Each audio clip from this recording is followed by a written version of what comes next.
Well, it's been 2 days since the Israelis here received 20 living hostages from the Gaza Strip, and this whole country is still high on the joy that came from that historic moment. There are only 4 dead hostages whose remains have been transferred into Israel. One of them, according to the Israelis, doesn't match the identity of any of the hostages. There's been a lot of anger now, rising and rising over the past 2 days, of Hamas's delays in returning all 28 dead hostages that they had been holding.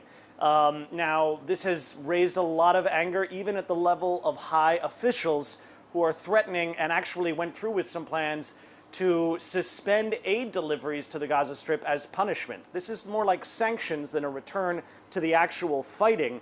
But this has happened before. We've seen this in the past where some of the dead hostages that Hamas has turned over turned out not to match the identities that they said they would.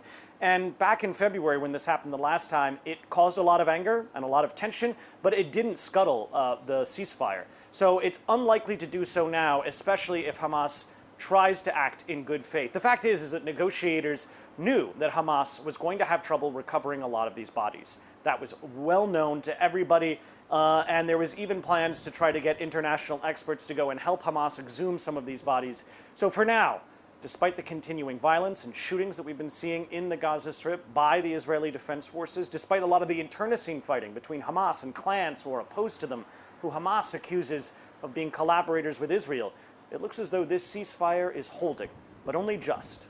Matt Bradley, NBC News, Tel Aviv.